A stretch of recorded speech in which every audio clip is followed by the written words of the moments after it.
today with a play out of the Pistol Ace Twins formation out of the Denver Broncos playbook. I've been doing a series on my website based on the Denver Broncos playbook where I've been breaking down every scheme and showing different ways to incorporate the run and pass and whatnot. And I want to show you a sample play of the type of stuff that I've got producing on that site. And today this is going to be a play that we can beat our opponent deep for about 40-50 yards out of a double tight formation that beats any type of cover 3, cover 3 drop. It beats the 4-3 wide cover 2 invert. It beats a lot of different coverages, but I'm going to specifically talk about why I called against cover 3 drop more than anything, because you're going to need some time on the play, and we're going to take advantage of when they only rush 3, then we can beat them on that type of play. So let's go ahead and just show it first here, how to run it, and then show you basically against each of these 3 coverages that I mentioned. Okay, so the play is called Smash, and we're going to be able to utilize some of these routes to our advantage to be able to beat our opponent deep. So we're going to call it here, and I'm going to call against the 4-3 cover 3 just to show you to start off with. Okay, so here it is right here. First thing first, I go over this in my videos, but on the 4-3 and the 3-4. On a base coverage, you've got 2 cornerbacks on the left, and you're actually going against a strong safety on the right-hand side. That's one thing that's going to be an advantage on this type of call. That's not the same against the cover 3 drop and the cover 2 invert. Just on a 4-3 or a 3-4 coverage, you're going against a strong safety on the right-hand side.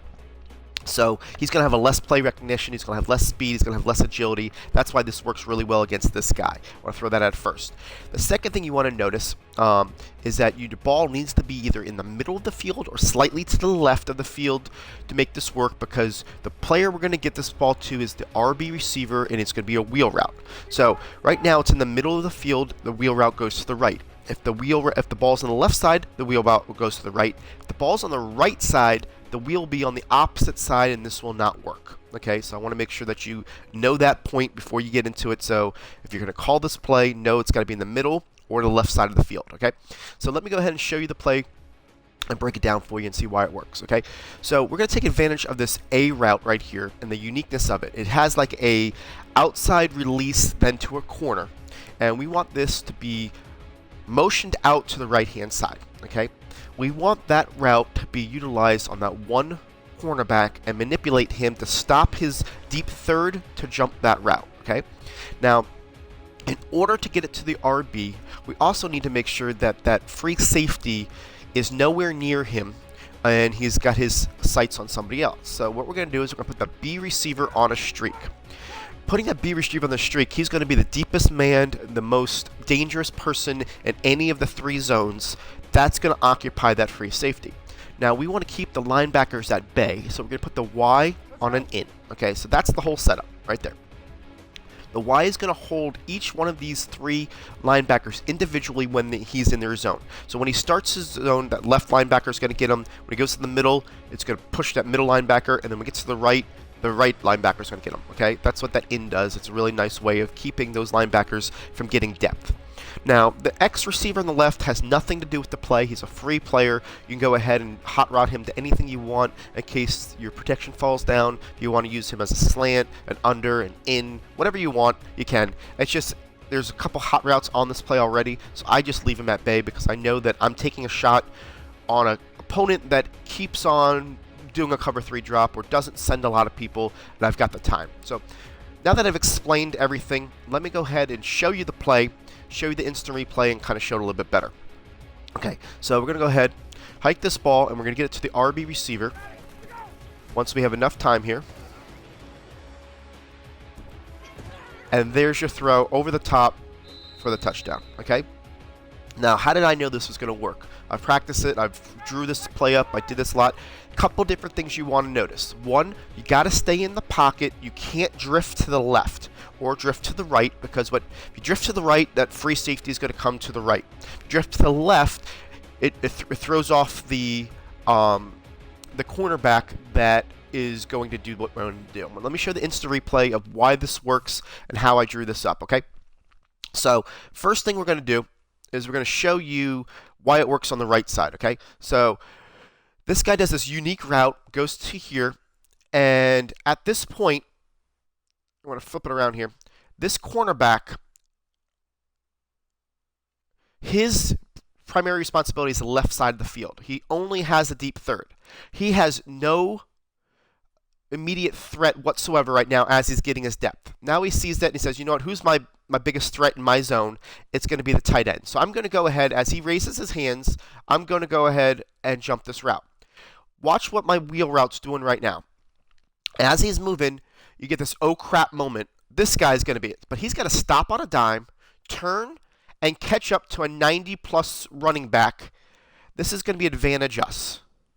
And when he does that, you're going to see, I got it on that guy, that the separation comes and you're going to be able to throw it over the top and to him. And guys, this works every single time, okay? It's just a matter of getting the time in the pocket to throw, and that's how we beat him down there on a 2-set route. Now let me show you why the other routes were needed to happen. So this is why everything's very specific on the way I drew this up. This guy right here, Julio Jones, has to run this streak route in order to get this free safety right here to get far enough away. See how he turns? And now this is his primary seam. I want him to be on this hash mark to where if you see this here, when the ball is thrown, he's still on that hash mark, still on that hash mark. So he opens up that big hole where he can't get there. That's why the streak runs him out off of the play, right? And then if you look at the in route, right here, by the tight end, you can see that when he does this, the first player here on the left-hand side is that linebacker. He stays there. As he goes into the middle, watch what the middle linebacker does. Okay, he's my guy. Nope. So now I get him to go. As soon as he goes to the right, the guy stops with the wheel route, and now he goes, the right linebacker, to him. That's why we do that. And see how everything's developed as it's going? So I'm running this play to basically go ahead and manipulate the defense the way I want them. This was on a 4-3 cover 3, right? So that's how it works. Now let's go ahead and look at a cover 3 drop. All right?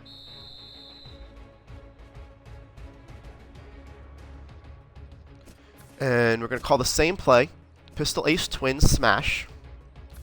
We're going to do it against a 4-6 cover 3 drop. We're going to go ahead and do the same hot routes we did before. All right. Now this is predicated, guys, on them not sending extra blitzers. You know, this is one of those, opponents that goes ahead and says, I want the cover 3 drop because it's a very hard, passing coverage to go against because there's an extra guy in coverage. I'm going to kind of play that all-out coverage, and we want to beat them deep. So here's the setup. Now, I want to note to you guys, now we're not going against a strong safety on the right side. Okay, we're going against a cornerback, and it's the number 1 cornerback. But he's going to do the same thing. The only difference is your timing's got to be a little bit better because 1, he's got a little better play recognition. 2, he's going to have the ability to be a little bit more agile to where he can turn on the dime a little bit more. But again, you saw what the preface of the play was he's going to jump that route, and he's got to turn around and be able to get there. So as long as you've got a good running back speed guy, you should be able to blow him away. It's not going to be as open as the last one because you're going against a different player, but it will be open and you can make it work with some timing and practice, right? So let's go ahead and show this play again. We got cover 3. We got nobody in our zone here. And see how we go ahead and do the same exact thing against the cover 3 drop, right? I'll show you basically the same reaction that it was before. And right here, he's going to go do this. See, watch how he goes ahead and does the same thing I was telling you before. He goes ahead and jumps it. And I love how the tight end puts his hands up. And he gets an oh crap moment. And you're just throwing it over the top. Okay, so this is against cover 3 drop. And this is what I like it best against because you're only going against 3 rushers. So you can see how that is. I'm not going to go over every other route, but that's basically you're doing the stop by him, and you're doing, and that's how I drew it up to make sure that we can be able to beat that guy over the top. All right. So let's go ahead and see if we can show it one more time against cover 2 invert out of the 4-3. And this is what you're going to get a lot of, guys, is these type matchups, because it is a double tight end formation. So if you're able to run out of it, and then you're going to force them to do some coverage plays or whatnot, and you can get them over the top. So let's go look at the 4-3. I think it's the 4-3 wide 9. Where are we at? Cover 2 invert. Okay, you see that a lot because of the way it stops runs. That guy comes to the thing. Let's go ahead and run the same thing. Y on in, B on a streak. Move this guy over. Okay, so here's our setup. So again, we're going to go against that same player.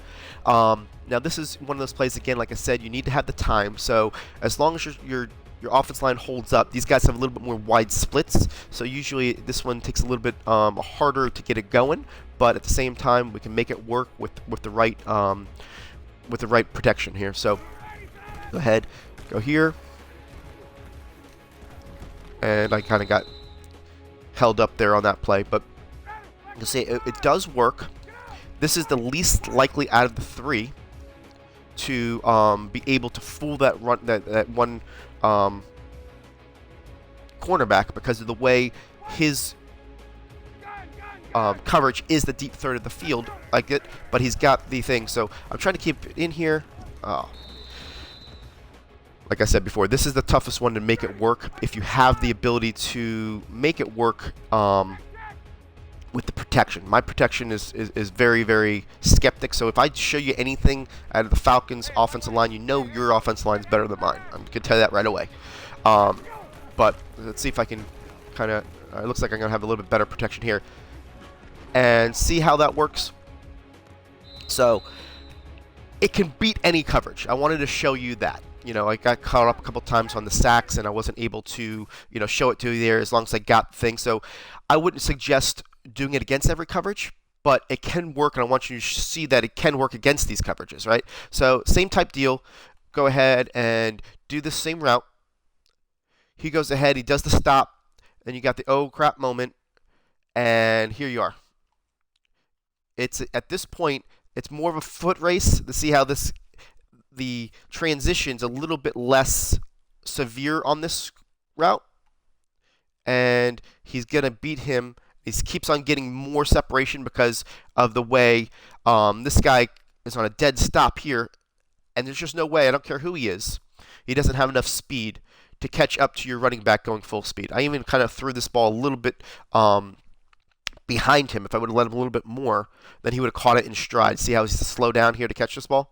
So, but that's the way this play works, guys. I hope you can appreciate the route combination to make it work. It is something that I drew up to kind of manipulate what I want out of the defense. So if you like this type of tip, definitely check out my website. I'll show it in the comments section to look at the formation schemes. I've got a whole scheme where I move this tight end to the right and do a lot of other different plays, so it's not something that you can go ahead and know right away that's the play he's going to, because I've got at least 15 plays that motion from that spot to the right spot, and doing other things with other plays to make it work. So I appreciate you viewing this, and I hope you guys have a